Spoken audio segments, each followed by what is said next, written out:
The 2021 iMac is the first to adopt a new design in years. It has a new 4.5K display, and of course, it's the first iMac to run on Apple's own silicon in the M1 chip. Inside of the box, we get the iMac itself. Nicely presented behind that is the new keyboard, lightning cable, power adapters, documentation, and the Magic Mouse. With the new iMacs, Apple decided to color match the paperwork with the color of the computer. Since the iMacs all use two-tone colors for the base and the back of the Mac, you actually get two different stickers to reflect that. Next up is the power brick. But what's different about this power brick is it has an Ethernet port baked right into it, with this premium woven power cord that's color matched perfectly being the only thing you technically need on top of your desk. Of course, you still need to connect it to an outlet, and you get a standard white power cord to do that, but something that you will be seeing a lot of is the all-new Magic Keyboard, where we have white keys sitting on an orange aluminum frame. What makes this keyboard extra special is it's the first to bring Touch ID to a desktop Mac. The next thing that we have is the Magic Mouse, and unfortunately, the lightning port to charge this thing is still at the bottom, meaning you can't use the mouse while you're charging it.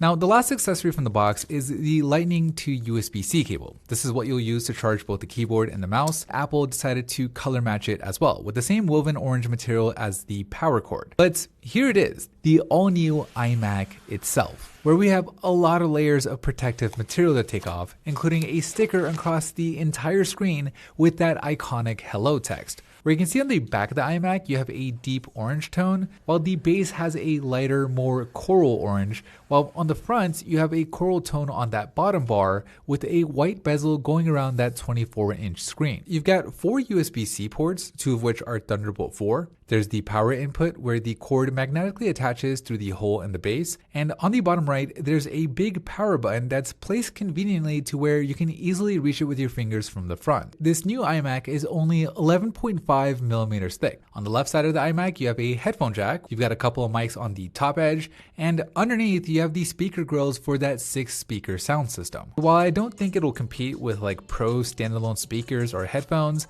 I can totally see myself watching a show on this thing, especially with that 4.5K display. Everything just looks crystal clear. The colors are great, and the brightness is more than enough. They also improved the microphones with beamforming, so it picks up more of your voice instead of the background, and the selfie camera has also been improved to a 1080p sensor. And then the last major thing with this new iMac is of course the chip inside of it, and so far it seems more than powerful enough to do most of the things that you're going to want to do on the iMac. And if you're looking for one of the cleanest desktop setups that you can have and just a good looking computer, the all new iMac is going to be hard to beat.